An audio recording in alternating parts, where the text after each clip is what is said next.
we must localize, because in order to tend to this incredible diversity requires people to nurture back the trees, the bushes, the clean water, the grasslands that have been abused by blind, stupid chemicals and machines. And we actually need more people on the land. We need to maintain wild spaces, but we need to be very careful of propaganda from the corporate world, which is fundamentally about 100% urbanization. Today I'm joined by Helena Norberg-Hodge, who is an expert in understanding the ecological, social, and psychological effects of the global economy on diverse cultures. As a result, she's become a leading advocate for localizing economies as a counterpoint to the impacts of economic globalization. Helena is the founder and director of the international nonprofit organization Local Futures, as well as a pioneer for the New Economy movement and the convener of World Localization Day. She specialized in linguistics, including doctoral studies at the University of London, as well as with Noam Chomsky at MIT. She is the author of several books and the producer of the award-winning documentary The Economics of Happiness. Helena has helped to initiate localization movements on every continent, particularly in South Korea and in Japan. And she co-founded both the International Forum on Globalization and the Global Eco-Village Network. In this conversation, Helena and I dive into the broad overview of her decades of work, drilling down on the importance of localization for every facet of our lives, and in turn, creating stronger economies, communities, and ecologies. Helena also shares the wisdom she's learned from the indigenous people of Ladakh, as well as her decades of scholarship and collaboration with leading thinkers in this field. Additionally, a quick note, The Great Simplification has a new design and updated website thanks to the excellent work of my team and the team at Fairground. All of our resources, from episodes and detailed show notes to our nonprofit Institute for the Study of Energy and Our Future's educational content, are now consolidated at thegreatsimplification.com. We hope this new format makes it easier to explore and share the ideas discussed on this platform. As always, thank you for helping being a part of this ongoing conversation. With that, please welcome Helena Norberg-Hodge. Helena Norberg-Hodge, welcome to the program. Thank you. Very happy to be here. At long last. At long last. Yeah. At long last, my viewers get to hear your wisdom and authoritative experience of observing what's wrong with the world and what better direction we might be able to head towards. So for over 4 decades, you have been studying and championing the need for a return to strong, localized economies.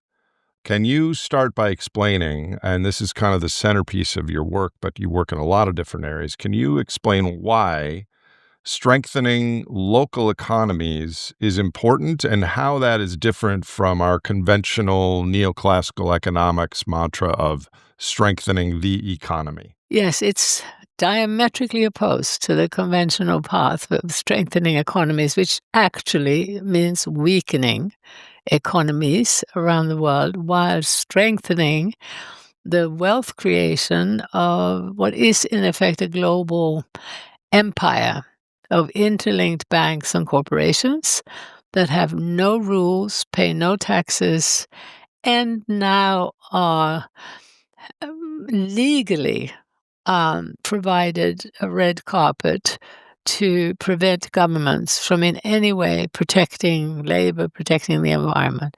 So we're in a totally mad situation where economic growth has actually meant increasing poverty, even at the level of the nation state, and certainly for the majority of people. Can you unpack that briefly? So increasing growth has increased poverty? Mm-hmm. How is that? Well, you were saying neoclassical, and people talk about neoliberal, but my experiences have led me to question the foundations of the modern economy. So it's not just the neo, it's the actual principle of comparative advantage which was imposed on cultures after slavery and enclosures had driven people away from the land. And that meant not just driving them away from the deep knowledge, wisdom, and humility of being closely in and with real experiential knowledge of the living economy on which we depend, which is Mother Earth, with its infinite complexity, layers of systems constantly trying to balance themselves, but this remarkable diversity that we're only beginning to understand, and a system constantly changing. Now, when people lived closer to that reality, to the water, to the trees, to the earthworms on which they depended, they were able to survive from the living world without destroying it. Because, of course, the lived experience was that we are one and a part of that living world. And that was essentially the spiritual foundation of every indigenous culture. And I'm not trying to argue that every indigenous culture was perfect in every way, but I happen to have been thrown into a situation in 1975 of experiencing an indigenous culture high on the Tibetan plateau called Ladakh. It's actually Little Tibet or West Tibet, part of Tibet that belongs politically to India. And this culture, which had been able to thrive and develop and change over thousands of years without having been forced to see itself as inferior and without having been overrun by Christianity and the Western economic powers that emanated from Europe across the world.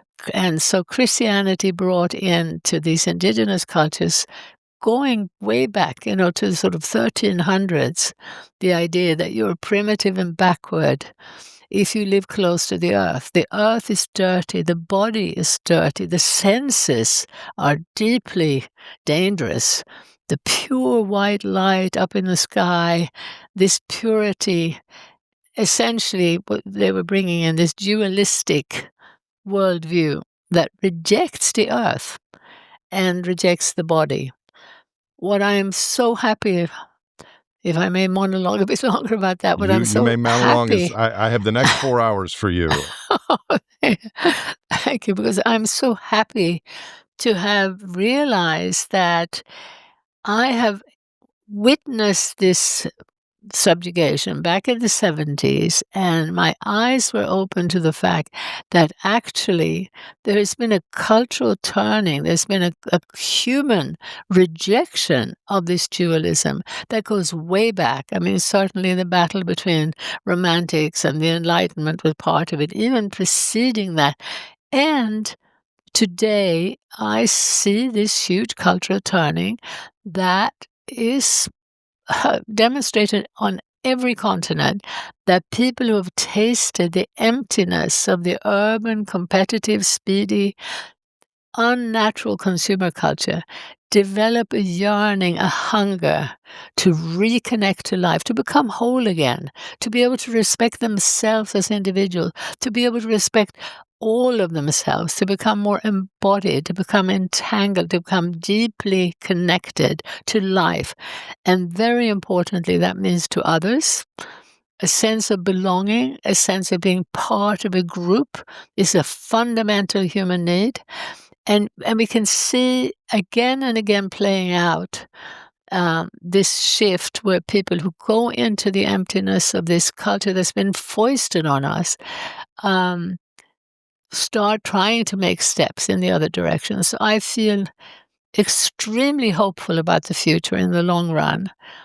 I feel life will prevail. Now, why I do work very hard and why I feel a sense of urgency is that we're at this crossroads right now where the forces that started with that deeply racist, misogynist, anti-nature worldview that has a very clear genealogy. We can name some of the men who expressly stated, these prejudices and this blind worldview. That has been pushing and growing and still is very much alive today in the form now of a mad race to leave the earth, to create something better. It's always been about creating something better than life itself. It's always been about telling us that we're not good enough the way we are. It's always been telling us that life in the city is superior to life on the land, and those who still have their hands in the soil are inferior. So that narrative has been alive for a long time and is still continuing and growing and is still affecting a lot of land-based people. We have to be very clear now about a worldview that's being pushed on us to continue taking us away from nature. So that's the sort of the crossroads we face, is that we have an inhuman, ultimately man-made system that was always pushed by elites, global elites that benefited from slavery and the enclosures. And the truth is that the elites that now benefit, even in terms of wealth creation, are far less than 1% of humanity. So let's please wake up with clarity about who's running this show, where is it coming from, does anybody want it? And do even those blind men who continue to push this type of growth on humanity, do they know what they're doing? I don't think they do. And that's what we need to do today to avoid even further destruction and to allow these billions of people who are still on the land or who clearly show they want to get back home to nature. Let's support that cultural turning. As you know, and because you follow this show, I will say that I now have so many questions. I have like 20 questions prepared for you, but now I'm going to go off on a different tangent. I have my own speculation on this, but I'd love to hear your articulation. What is the relationship historically between the agricultural revolution, Christianity, colonialism, and my concept of the economic superorganism, which is combine humans with large amounts of exogenous energy, add time, and hierarchies and a metabolism naturally ensues? How do you fit all those things together? Well, you see, I have a slightly different interpretation there. So first of all, I've seen the demonization of agriculture by the elites that at the very outset imposed enclosures and monocultural production. So the slaves that were forced onto cotton plantations, tea plantations, coffee plantations, and whole regions of the world became identified by the single or a few products that they provided for the market. And particularly, what was set up was this beautiful system for traders, which was at the industrializing process, which was also a monetizing process that led to a type of industrial growth, starting in Europe in particular, and then later on the whole power shifted to America. But that, along with a type of enslavement that continues then in a modern form through debt enslavement, allows for this perfect setup for global traders to be able to extract wealth and to continue amassing wealth. And it is important to remember that also the elites in the so-called poor countries benefited from that. Then what happened is that this elite has been telling us this story that, don't you realize that progress meant we moved away from the dying at 40, filth, illness, hardship. It was known as subsistence, and it was horrible. And everybody wanted to get away from it. That's the myth we've been told. When you actually look back at records, that's not true. Those same people have always told us that the minute we started farming, everything went downhill. Not true. And we now have evidence, of course, in Australia of 40,000 years of farming. And there's so much in Asia, thousands of years of farming without destroying the environment. But certainly, what we have to look at very critically is what happens with lots of fossil fuels when these same elites can drive even more people off the land more rapidly and then tell us we're producing much more food. It's so efficient. It was never more productive, never, not from the outset. What it did was replace people. And At a profit. and again, a profit extraction to the top, so that in a funny way, in a more decentralized, localized world, there can be much more exchange and, if you like, much more profit, but distributed to many more players. But this has always been about extraction to the top.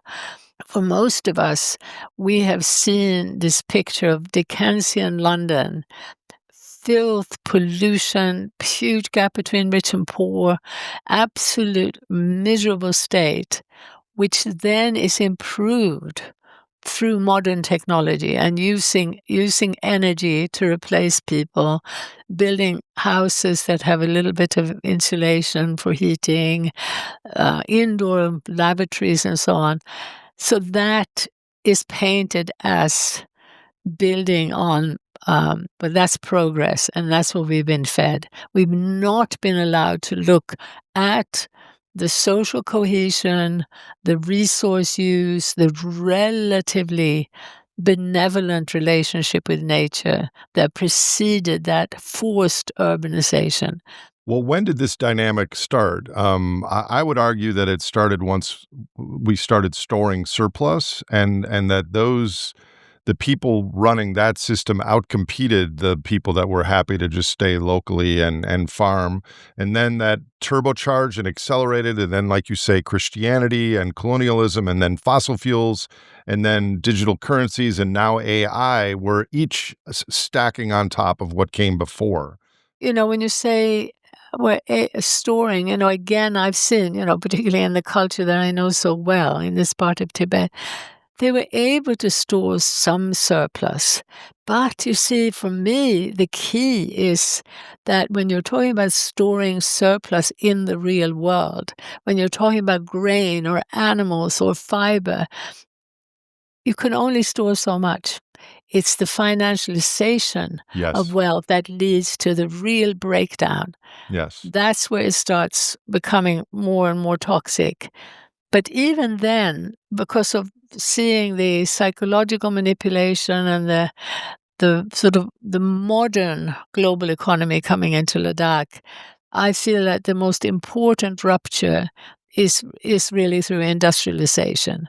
And as once we start getting again, I don't want to say we, I am saying we, but once the elites become greedier and greedier, are able to manipulate more people, and then so we're seeing an escalation that really goes back to a point of departure that I really think we have to take seriously, is, as it were, the more indigenous state.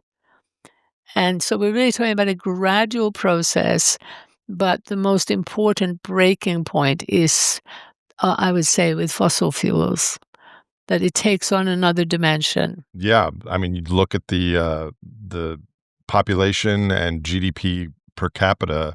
Our economy today is 1,000 times bigger globally than it was in the year 1500. So let me tell you something I struggle with, and I expect it may mirror your experience. We could spend the entire podcast and some follow-ups critiquing the modern system and maybe persuading some others of the logic underpinning what's wrong with our current system. We could do that the rest of our lives. And the other objective is to build something more local, more lasting, more sustainable, more tethered to who we are as social primates in an interconnected world. How do you balance those two objectives in your work and in your mind slash heart? Well, thank you so much for that question, because I am convinced that we need to try to do both. And I've been able to persuade a few people in my little team in Local Futures that it is for our own well-being and for the well-being of everything that lives. We need to try to slow down the juggernaut that blindly is still rushing ahead. And we have to be very careful that we don't end up only obsessing on that.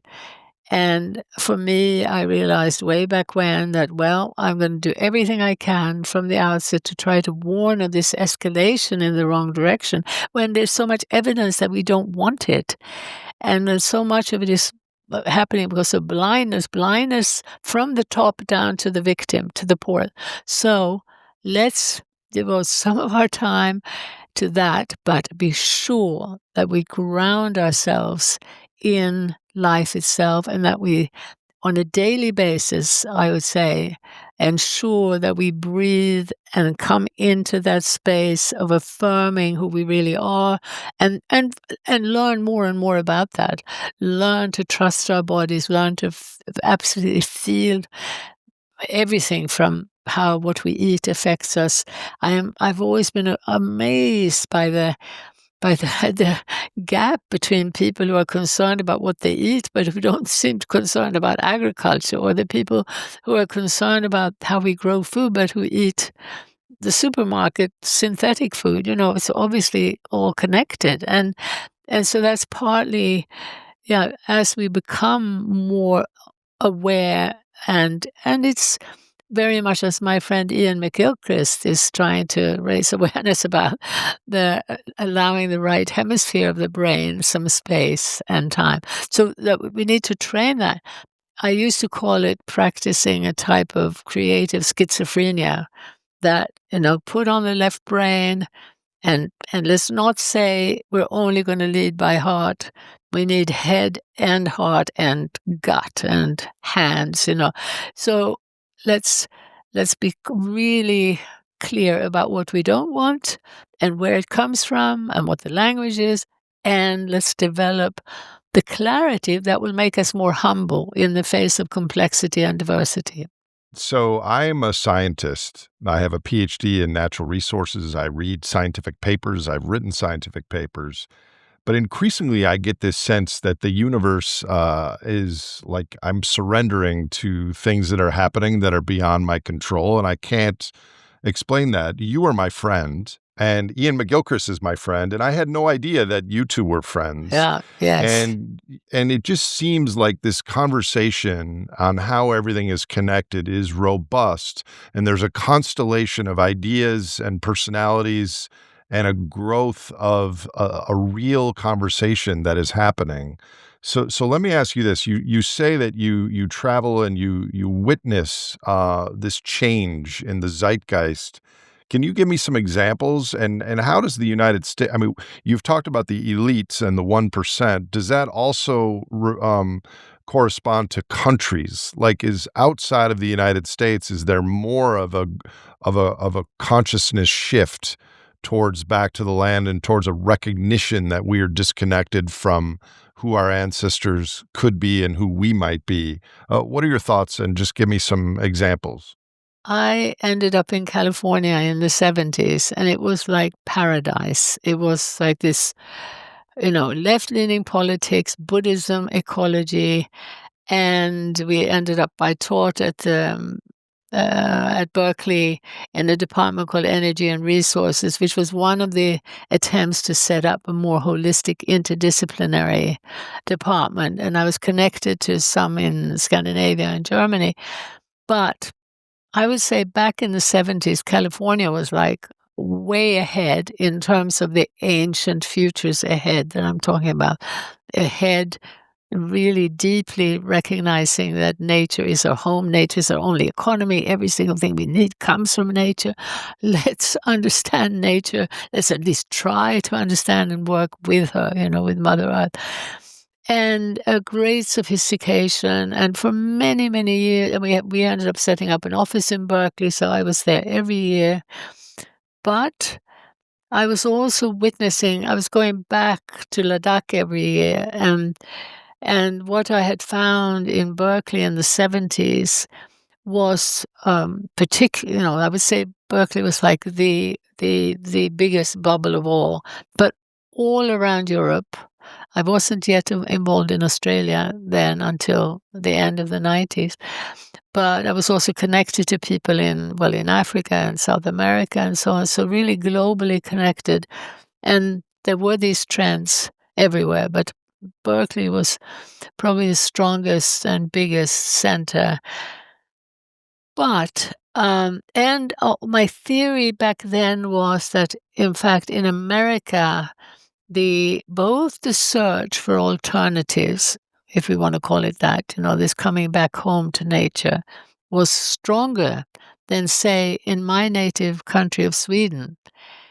And the resistance to what is actually a corporate superstructure, the resistance to that, the awareness of it was also stronger in America than in Scandinavia.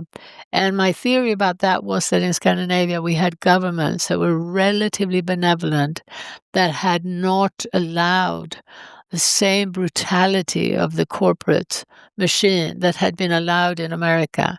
And so with that brutality, more awareness had also grown.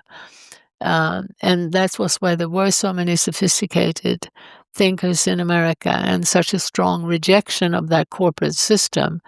But see, this was all in the 70s and until about the end of the 80s. By the end of the 80s, you have people in the corporate world waking up to the seriousness of the environmental crisis. And so I knew Maurice Strong quite well, a self-made multimillionaire, petroleum multimillionaire from Canada. And his Danish wife was a friend of mine, and she influenced him quite a lot. And he himself was an intelligent man, and he was beginning to see there were serious environmental problems. But as he then seeks out his CEO colleagues, including Al Gore, they now are suddenly framing the issues very differently from how the environmental movement had been seeing what was going on. So fundamental to the environmental movement had been the wisdom of Rachel Carson, who already in the 60s was warning about the over-specialized, reductionist, left-brain approach to science, saying, look, we think we can poison these insects and we're actually poisoning the birds, poisoning ourselves. We need to pause and promote more holistic science. It actually was an ecological movement there that then morphed into an environmental movement, which was a subset of the economic system. Yeah, and that's exactly one way that you can differentiate it, although it called itself an environmental movement even back in the 70s and 80s. And another equally important and completely connected fact was the need to question the growth economy head-on and to argue for decentralization. So the call for decentralized renewable energy and generally for decentralization, including, very importantly, small is beautiful, Schumacher, later on Herman Daly, who was a friend of mine, and who brought in some of that perspective. But what happened, and I think I saw it more clearly than a lot of my colleagues, because I was away every year. I was away for half the year on the Tibetan Plateau, not subjected to the same discussion. And I think going in and out of different cultures, it's a little bit like the aunt who goes away when her nephew is 10 years old, comes back half a year later and says, oh, you've grown so much. And it's so, the mother who has bought new shoes, new clothes, and knows he's grown is not saying, how you've grown. Because, again, the changes are big, but they're gradual enough so you don't really see them. And I think this is what happened to so many of my colleagues. We were on the same page in the 70s, like Amory Lovins at that point, a passionate advocate for genuinely decentralized renewable energy. And then, when is it? By the 90s, electric cars are the most important thing in the whole world, and that's what's going to save us. No, it had been this narrowing down. and so many good people ending up uh, falling for so dear environmental friends who thought it was wonderful that Monsanto had shifted from focusing on, these nasty chemicals and Agent Orange and all that. Now all these wonderful people were going to be focusing on how to feed the world sustainably. And when you come back from the other part of the world, you say, well, actually, we don't need an American corporation to feed the world. We need to let people have the power to feed themselves. Yeah. And so Morris Strong organizes the big meeting in Rio in 92. And I see that as the real nadir. So by the late 80s, early 90s, things are going into this environmentalism that is becoming more and more reductionist.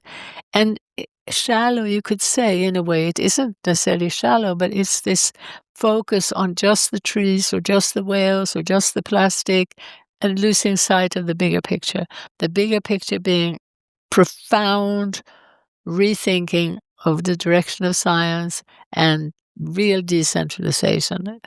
And those are what we still need to look at today. The moral of the story is everyone should spend 6 months of the year in Ladakh and the plains of Tibet to develop antibodies to our current economic superorganism.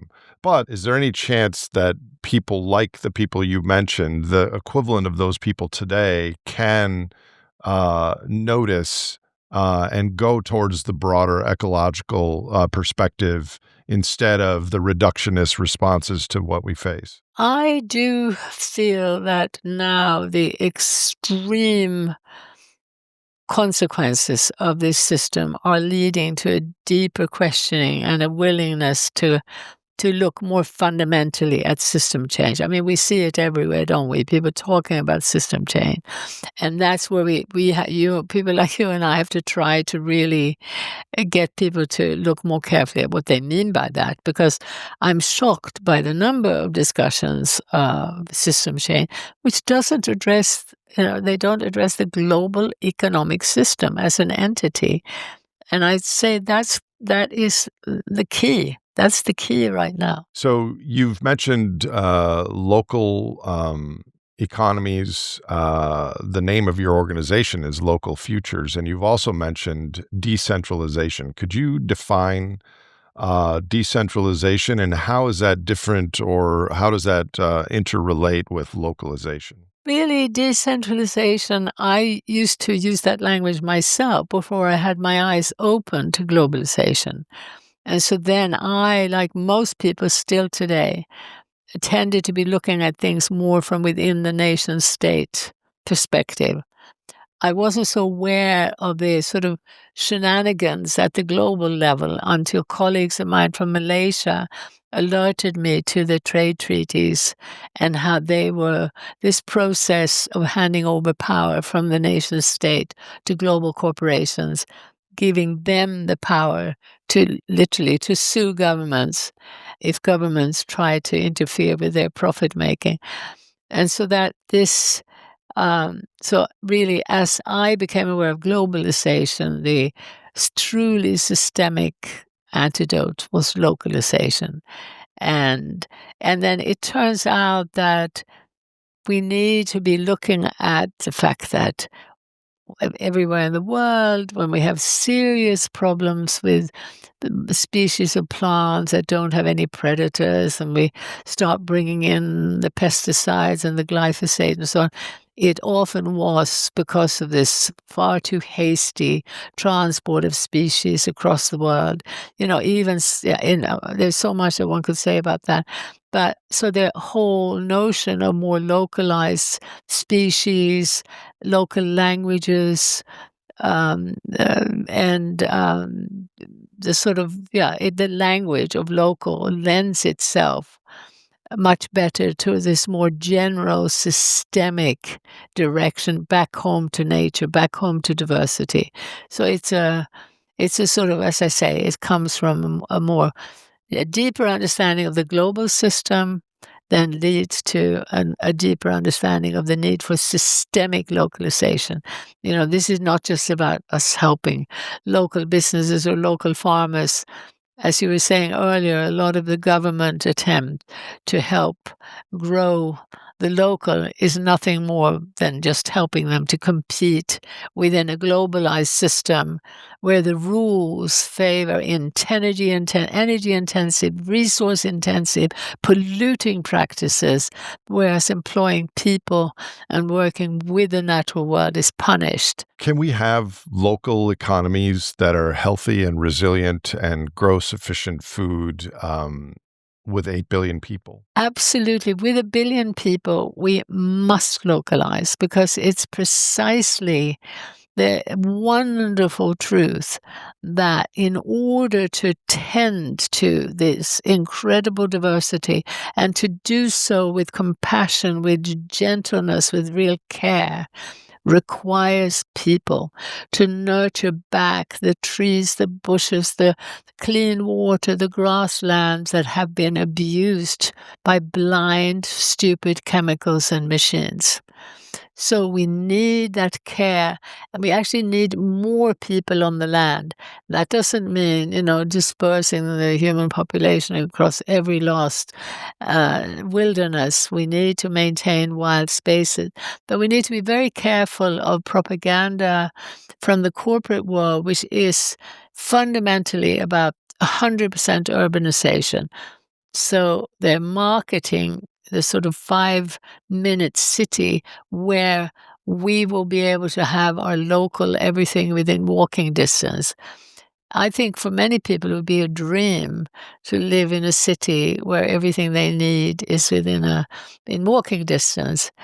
But they need to be aware that the marketing from the corporate world for this 5-minute city will mean, yeah, you'll be able to walk to McDonald's.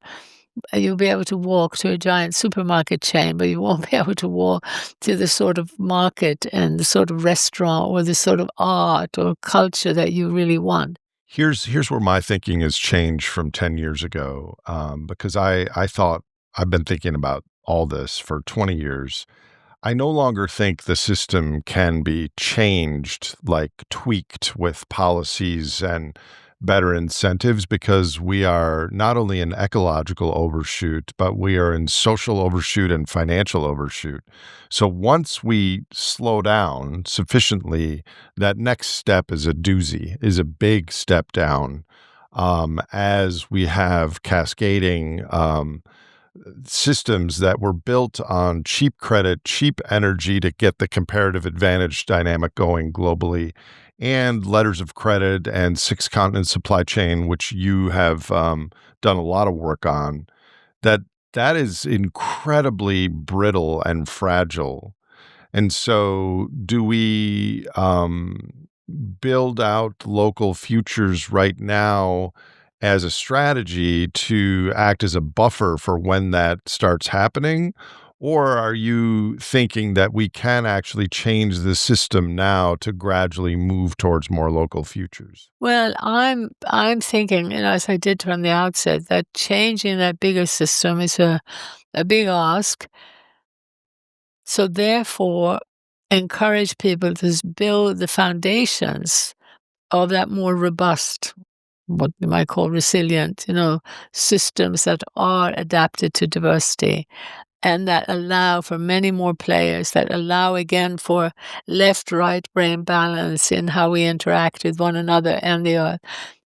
Build those from the bottom up as much as possible, but also address, first of all, to understand the dominant system and where it's fooled us.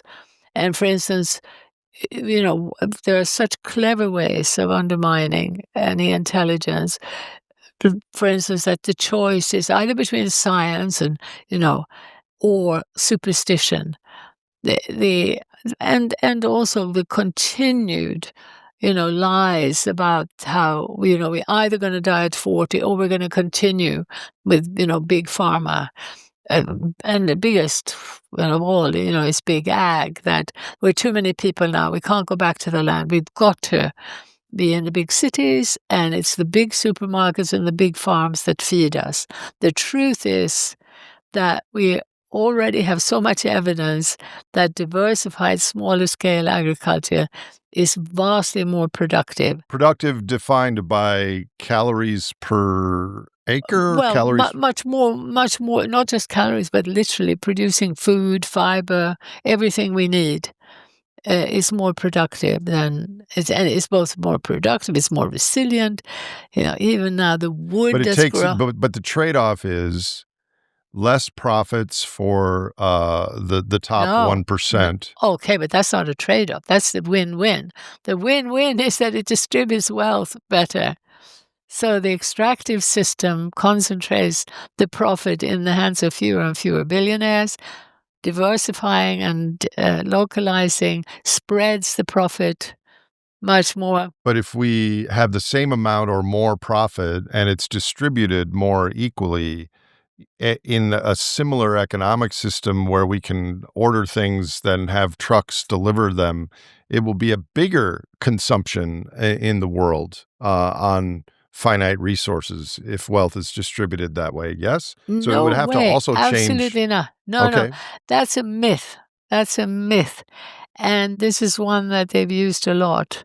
And that's included things like when we started pushing local in the early 90s in England, there were these studies that came out talking about, well, it makes so much more sense to buy lamb from New Zealand because in New Zealand the energy is all green and in England it's all brown. Just completely, never actually contrasting farms in England. Didn't use brown energy, only limited and small amounts of renewable.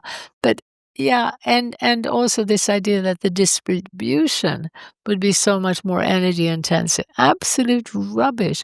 And the centralization in this global system has also meant, even back at the time of Schumacher, talking about sending biscuits from southern England to northern England and sending them back again. I mean, the amount of energy that's being used for this transport and distribution, sandwiches made in one place in England and then distributed across the whole country. No way. If you were to make the sandwiches in a decentralized way, would you be using more energy? And by the way, another one that they also use is, don't complain about flying shrimp to Thailand to be peeled there and then flying them back again. Because if we were to peel the shrimp in England, we'd all use machines, whereas in Thailand, they do it by hand. It's just absolute rubbish. So this whole energy story and the false statistics that have now been used very, very consciously to undermine the natural response, which is local. Well, my point was a different one, which is if we have $100 trillion of GDP globally, give or take, and instead of that being funneled to the top, it's equally distributed, but we still have the same economic system, then we're just going to buy more things. Maybe you could describe to me what you have in mind. Let's just use a hypothetical date of 2050. Yeah. 25 years from now. What type of local economy do you see as, can you unpack what that might look like? What the consumption throughput might be relative to today? And does everyone have biscuits and sandwiches and lamb and shrimp, or are some of those things no longer available? Yeah, well, also just to say that there are examples of localization that show the huge benefits. Essentially, what happens when people come together to think we instead of I. And so one of the bigger ones is this community on the edge of Seoul in South Korea called Sungmisan. And when I visited them about 8 years ago, probably 8, maybe 10, there were 20,000 people involved in this. And it was so interesting because it has started with a few families who'd come together to prevent a development of the last hill with some trees, natural world around them on the edge of the city. They came together and prevented that from being developed. And that grew into more and more collaboration. And when I visited them, the boundary between of who is in Sungmisan and who isn't was this jagged line because, well, this business isn't and that home isn't, but this one is. So it was essentially a mindset of about 20,000 people that belonged to a smaller unit that had more control over their life and that understood the importance of the natural world and protecting it, which is how it had started. So that meant they already had an alternative school. They were already sending children out into the countryside to learn about farming, to learn about where the food comes from, to learn also about planting trees, which of course they'd already started on that little hill which they rescued from development. They didn't want McDonald's food. They didn't want Coca-Cola. They were in touch with what was healthy for them and healthy for the environment. That immediately meant less wasteful use of resources. That immediately meant both a lower consumption level and a higher quality of life, a higher uh, both better health, literally physically health, but then, of course, what it also meant for the emotional health to feel part of something where you belong to a more meaningful way of collaborating. So they had community centers, they also had cultural events that, again, express these essentially, it's about community and nature, really, is what it comes down to. It's about the reconnection between people and the living world. And that reduces these artificial needs which have been foisted on us. So to build on that, I can imagine that by 2050 it would be physically possible, first of all, to have enough of a linking up between the various initiatives that are at the local level, and there are very few that are as big as Sungmi-san, but there are countless examples of the benefits of people working together for a more natural and a more community way of doing things. So if by 2050 we are trying very hard, and others too, to connect more of the people who are involved in this, because very often they have no idea that this is also happening on the other side of the world. In fact, that's what I'm finding most of the time. And too often they're caught into a national narrative that keeps them locked in supporting the bad guys and the bad part, and not being strong enough and hopeful enough to maintain the energy that it takes to do these things. So I fully agree with the social capital, the community, and the connection to nature, that if we had those things, I wouldn't need, or someone wouldn't need all the gadgets and traveling and distractions. But just tell me, I mean, roughly, the average person in the United States uses 100 times more energy in our exosomatic footprint than we eat in our bodies in calories. So if we did have local futures around the world by 2050, what would be the footprint relative to today, give or take? We need desperately to have more funding to do research, to demonstrate some of these things. For instance, when I came to Australia, people weren't talking local. And I was able to introduce the idea and to help get lots of farmers markets started. And these flourishing farmers markets in a place like Australia are such a beautiful example of creating an economic incentive for diversified production. You're actually creating a market which encourages farmers to diversify. And you're creating a market which means far less energy and distribution. You're talking about a market that doesn't need any plastic. You're talking about a market that would be 1,000 times stronger if the corporate world weren't so alert that it's lobbying governments to bring in regulations that prevent these things from going stronger. So they bring in all kinds of bogus regulations that prevent, for instance, the use of glass bottles, or even, I don't know if you've ever been to India, but they had these beautiful clay pots for yogurt and for tea, banned, more or less. Now, yeah, as far as I'm concerned, everything I've seen is that you're talking about an exponential reduction in resource use and an exponential increase in the quality of life. Now, and to come back also, it would mean that for those who really crave strawberries in the winter, living in, where are you, in Michigan or in Minnesota, they could have them. But those strawberries would cost the true price of that transport. Right. And when farmers are encouraged to do what is happening, which is to diversify to a much greater extent and to bring back the infrastructure, the local infrastructure, you would be amazed at how much you can produce even in a few greenhouses to have some of the things that people would like to have fresh in the winter.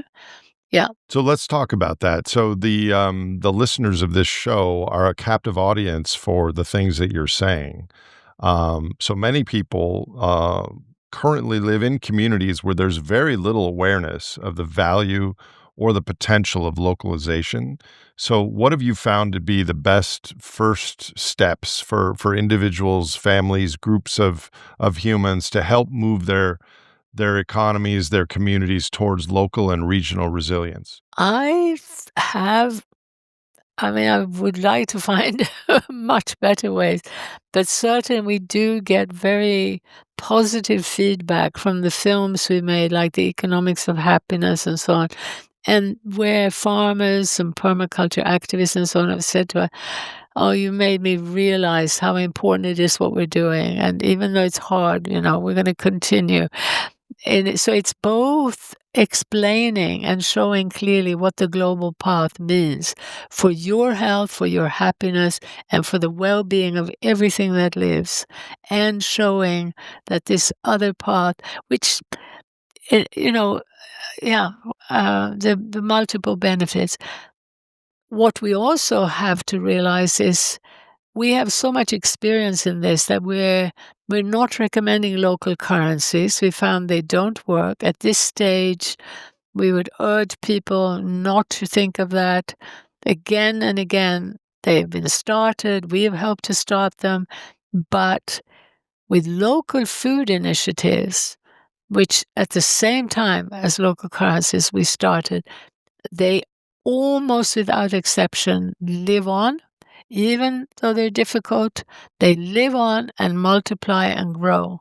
That means using the national currency at this stage, not trying some over-idealistic way of dealing with. So it's actually building the new within the old system using the national currency. I've always found that local currencies don't really work, Yeah. but they allow people to meet each other and they develop relationships that we don't know how the long-term benefits of that. But to your other point, do you have a model where if in a county where people are listening to this, and there's a bunch of listeners of this show that are listening to you right now, that people there are some certain people that want to grow a surplus of locally grown, healthy food outside of the industrialist, fossil intensive system, and a lot of people want to buy locally. How do you pair those people up on the supply and demand side? Is there a model or software or some protocol that you've found to be useful? There are people who have developed them and who have run with them, and yet the thing that really works is the much more localized and smaller. And so I have to say, I love the community-initiated, smaller scale systems, which do include farmers markets, box schemes, various forms of connecting growers and consumers. And when that does really well, and what's really wonderful is that there are also people developing infrastructure, understanding, because it's been killed off. The government has killed off the infrastructure that we need. So that's including the storage and thinking more about the most effective transport but again, it's adapted to specific situations. And it's very hard for us to learn to think in systems and process. Remember, this is what we were saying with Buddhism, is the understanding that everything is interlinked and changing. And so seeing things more in the systemic and process-oriented way would mean also that people don't start, for instance, a market by saying, well, we're only going to have things from half an hour's drive away. Instead, they would say, oh, well, right now, the beef is coming from Argentina and the apples have been, apple juice it comes from 5 different countries. Honestly, it does. So now we're going to be getting it from maybe 200 miles away, maybe even from a neighboring country. It's the process of shortening the distances and the diversification. And it's what's wonderful about this, particularly around local food, and I want to remind people listening that this is then also about wood for building materials, even for heating. We believe that wood fires are not the problem, they're painted. And it means fiber. So for all basic needs, part of this whole process also includes natural building. And it's recognizing that the more labor-intensive way in community is actually profoundly enjoyable. And where you see this is in very grassroots movements, the permaculture movement, the eco-village movement, the eco-versities movement. And so there, people get to experience this. And we have lots of examples of even in Vietnam, in Thailand, groups where the people who've been pulled into the city are already developing a hunger and an interest in this more natural way. And they can't just jump off and suddenly from one day to the next leave their corporate job, have no money, and now, what am I going to do? So partly what we're trying to get people to understand is that there's so much you can do by liberating yourself intellectually and time-wise to explore other ways and to develop and have a gradual process of liberating yourself more and more. But don't jump off. Don't try to set up a community where, you kind of all put your money in one box and live happily ever after. It takes a certain sophistication, and it takes learning from indigenous culture. And there I sometimes get so frustrated, but I say learning from indigenous culture. I mean, most people haven't had access to that knowledge, so I can't blame them. But what's happened in a lot of the sort of eco-community and eco-village movement is that because people haven't looked at the global system at all, they constantly blame human nature for the problem. They constantly blame themselves, their own culture, and focus on nonviolent communication, on sociocracy, and so some of that can be very helpful. But I think it would be a lot more helpful to be more literate about the forces that keep separating us and that keep us insecure, and the simpler ways of connecting. And one of them, can I just say about that so I don't forget, very important. One of the simpler ways of connecting is to come together to sing and make music together. And not about showing off, not about being perfect, but it's actually an archetypal, spiritual, if you like, connecting technology. I don't want to use the word technology, but it's a practice that virtually every pre-modern society knew about. And it's so enriching and rewarding. What else have you learned with your time in indigenous communities that you can share with the listeners? Well, again, so much. I mean, one of them is for the children to be using their bodies, to see the traditional situation where children want to emulate the elders. And when you allow children to grow up in a more intergenerational context, the 4-year-old happily emulates the 6-year-old. And they want to emulate the adults. They actually want to become productive members of society, to use their hands, to help milk the animals, to help even in the harvest. It's remarkable how modern education has just cut off any of that knowledge. And by segregating children into monocultures, they have created a knife that cuts through collaborative and kind relationship. The monocultural breeding of children is one of the most cruel things we do. And so I'm a great fan of the Steiner schools.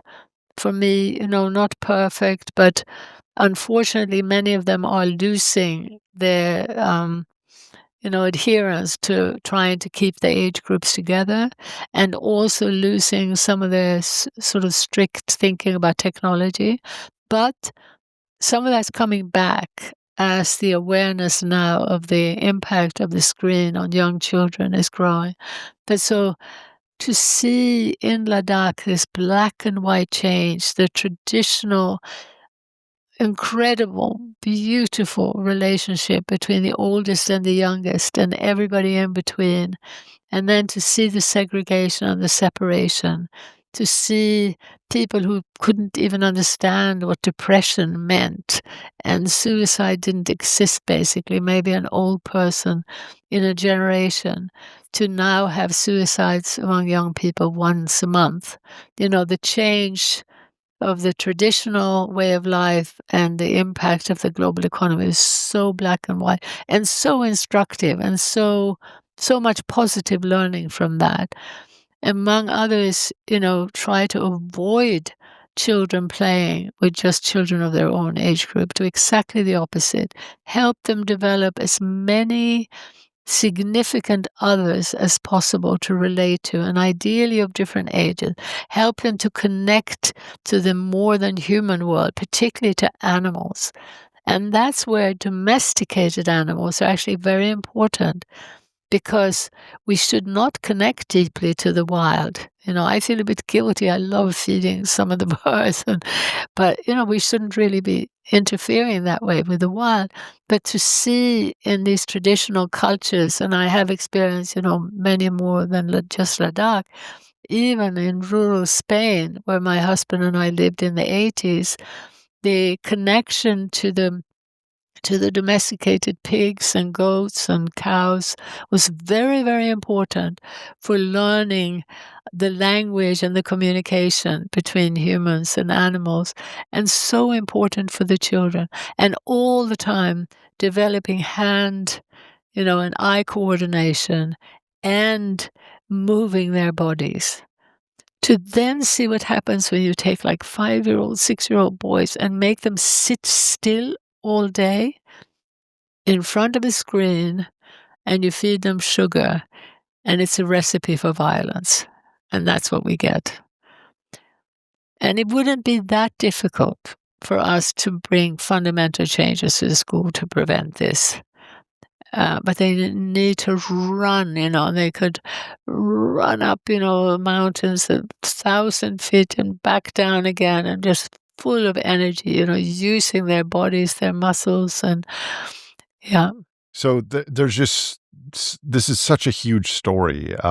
You've worked for 50 years on these issues, and like the people listening now, like more broadly than your work, you're aware of what we face. So what can someone listening to this episode do facing the great simplification, the economic superorganism, climate change, inequality, the machine that you've described?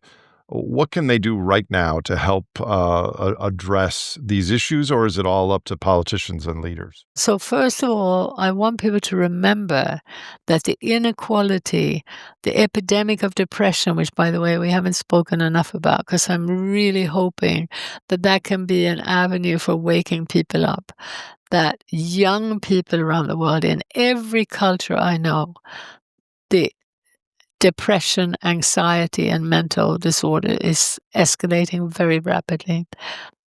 People need to know that that's connected to the rising emissions, that is connected to the political instability, that is connected to the complete failure now of the political left and right, because the political left and right have been pursuing the same globalizing policy.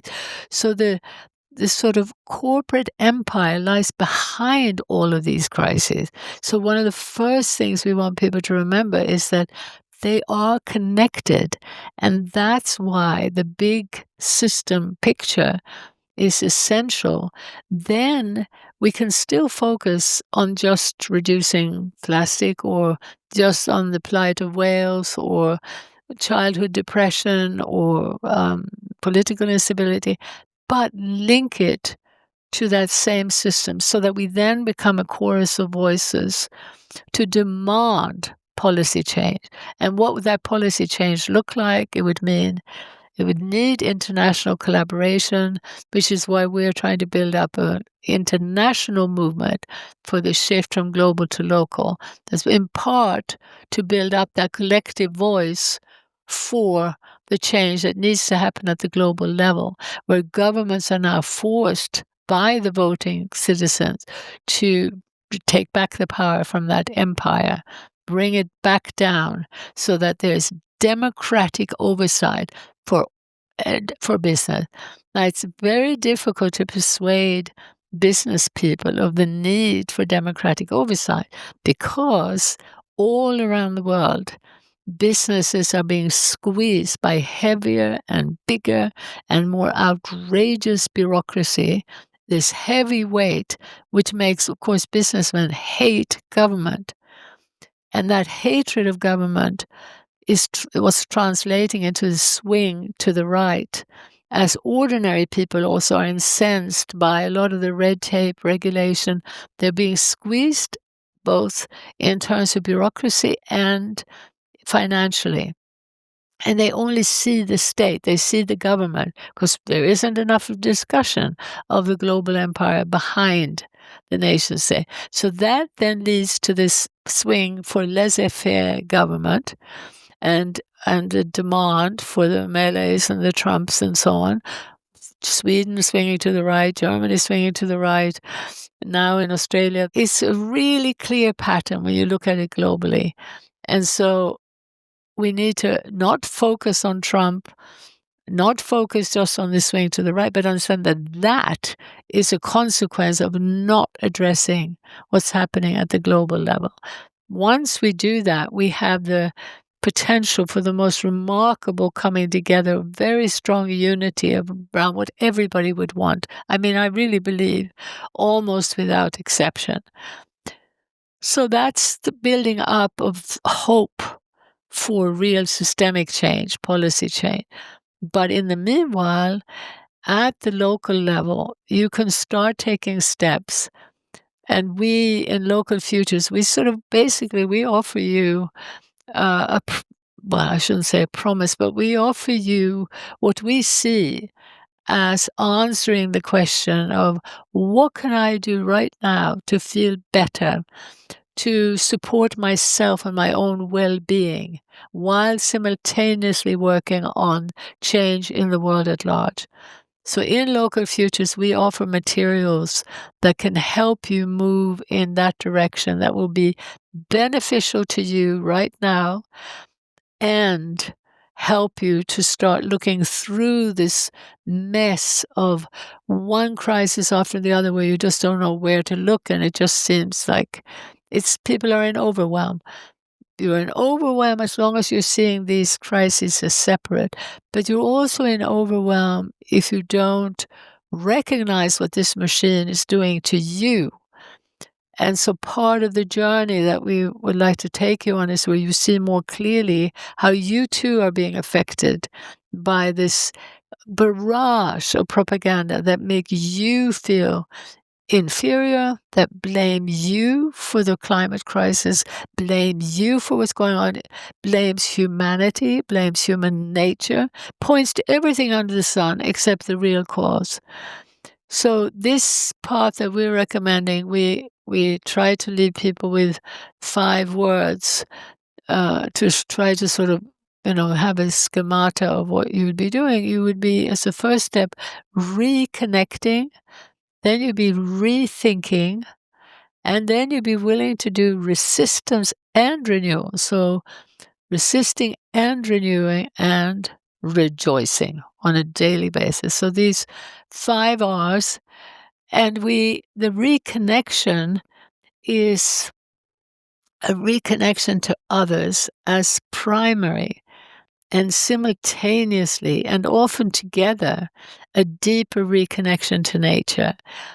The reconnection to others and to nature, which is also spiritual, it's not just practical, it's profoundly spiritual. It's drawing on the teachings of all the wisdom tradition and of indigenous culture. We sort of the reconnection to others does not get enough airtime now. So many of my indigenous colleagues are constantly reminding people of the connection to nature. But what I experienced in Ladakh showed me so clearly how that fundamental need, of course, every child that's born needs to be held, needs to feel cared for, needs to belong. And we in the Western world were deprived of that as we were enclosed and pushed in and cut off. And from Freud onwards, no one ever studied healthy people. They were studying people who were traumatized by that rupture, because the rupture from nature was concomitant with the rupture from one another. The intergenerational fabric was thrown into a little nuclear family, afraid and traumatized. So what I had the experience of living with was truly healthy, deeply self-respecting people, because they had that sense of belonging from the beginning. In the West, AA, Alcoholics Anonymous, is a wonderful example of how the most entrenched addictions can be healed very rapidly through that deep community building. It's the we are healing together. We see each other. I can love and respect you even though you have these deep problems.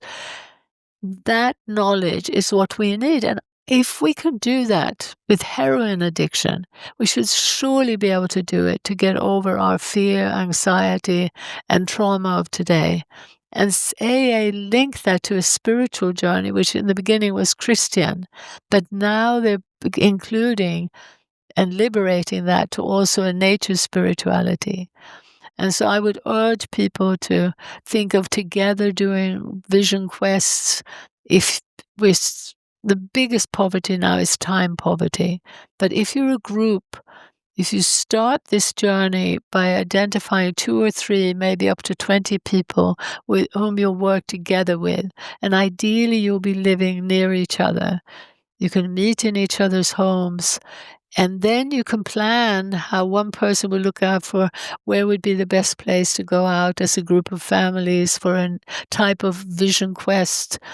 And we can modify it so that the children are there and they're not just playing football, they're also learning to feel the wind on their skin and to learn the beauty of the stars, the reconnection, and then the rethinking of this, everything I've been talking about. Yeah, I'm curious, Helena, what do you care about most in the world? What I care about most right now is just praying and hoping that there'll be this big wake up, because I think we're just trapped in a blind support for a system that no one wants, not even the people at the top. Very, very few psychopaths actually. There's just this blind rush and fear and the belief that we can't do this. What I care about more than anything is, can I contribute to wake up? Will I be able to see before I die a bit of that wake up, which will bring us together? And of course, there will be difficulties. Everything won't be roses overnight, but just such a sigh of relief that people aren't being so duped by the assumption that we can't change it or that there is no other way, etc., etc. Well, there is a wake up happening. It's just a question, is it 1% of the population or 10? I think you would agree that we would like to see 10% or more.